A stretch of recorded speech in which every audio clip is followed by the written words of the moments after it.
Hi అండి అందరికీ welcome to our channel. మనం మహాభారతము 6వ ఎపిసోడ్లో పాండురాజు పెళ్ళి కర్ణుడు పుట్టుక గురించి తెలుసుకున్నాము. మిస్ చేయకుండా చూడండి, వినండి.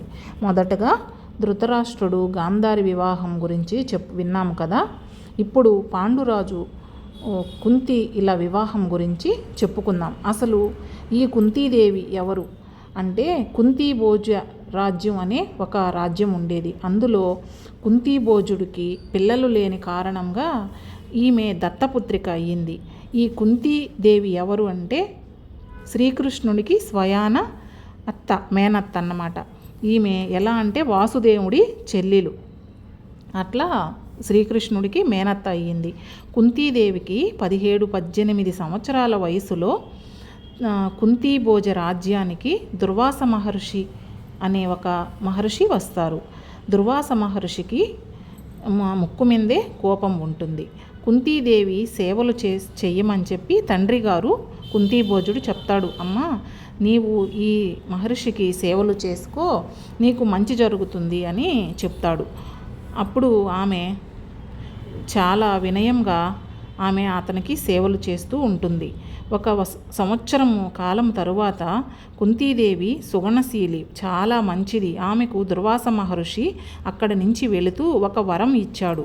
నీవు ఏ దేవుడినైతే వరం అడుగుతావో ఆ దేవుడులోని అంశ నీకు వారి బిడ్డగా నీ బిడ్డగా పుడతారు అని వరం ఇస్తాడు. ఒకరోజు కుంతీదేవి సూర్యోదయానికి నదీ స్థానానికి వెళ్ళింది. కుంతీదేవికి స్నానం చేస్తుండగా ఒక అనుమానం వచ్చింది. నాకు దుర్వాస మహర్షి ఒక వరం ఇచ్చారు కదా, ఆ వరము ఫలిస్తుందో లేదో పరీక్షించుదాం అని చెప్పి ఆ కుంతీదేవి దుర్వాస మహర్షి ఇచ్చిన మంత్రాన్ని జపిస్తుంది. ఆ మంత్రం జపించటంతో వెంటనే సూర్యదేవుణ్ణి అడుగుతుందన్నమాట, నాకు ఒక బిడ్డని ప్రసాదించు అని. వెంటనే సూర్యదేవుడు ప్రత్యక్షమై ఒక బిడ్డని ప్రసాదిస్తాడు. అతడే కర్ణుడు. కవచకుండలాలతో బంగారు వర్ణంలో చాలా అందంగా పుడతాడు.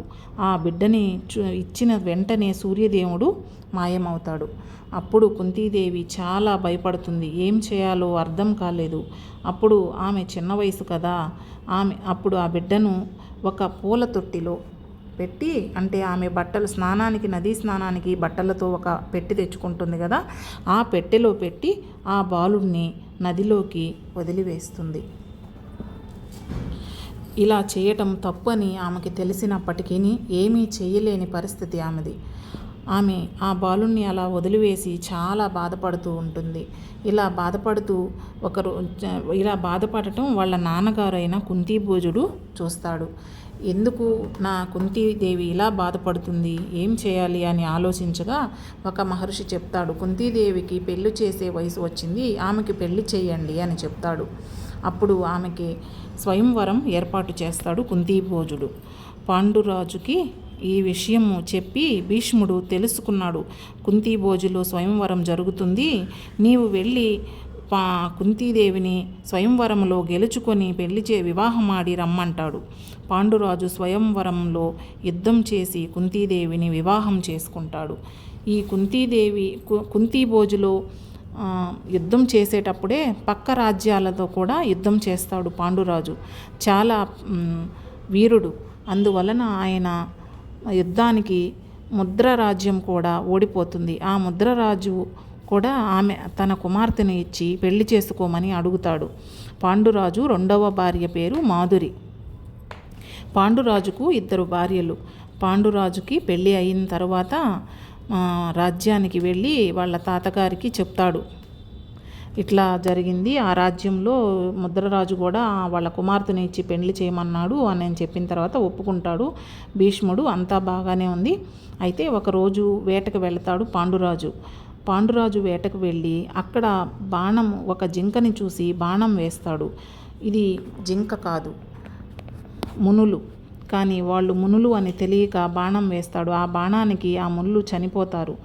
భార్యాభర్త వాళ్ళు చనిపోయే ముందు పాండురాజుకి ఒక శాపాన్ని ఇస్తారు. అది ఏంటంటే, నీవు నీ భార్యతో కలిసి ఉన్నప్పుడు ఎట్టి పరిస్థితుల్లోనూ నీ తల 1000 ముక్కలవుగాక అని చెప్పి ఒక శాపాన్ని ఇస్తారు. ఈ శాపానికి భయపడిన పాండురాజు వెళ్ళి భీష్మునికి చెప్తాడు, ఇట్లా నాకు శపించారు, నేను ఇక్కడ రాజ్యంలో ఉండలేను, అడవులకి వెళ్ళిపోతాను అని చెప్పి బయలుదేరతాడు. అప్పుడు భార్యలు కూడా కుంతీదేవి, మాధురి, లేదు నీవు ఒక్కటే ఎలా వెళ్తావు, నీ వెంటే మేము వస్తాము, వనవాసం చేస్తాము అని చెప్పి పాండురాజుతోటే అడవులకి బయలుదేరతారు. ముగ్గురు అరణ్యవాసంలో నివసిస్తూ ఉంటారు.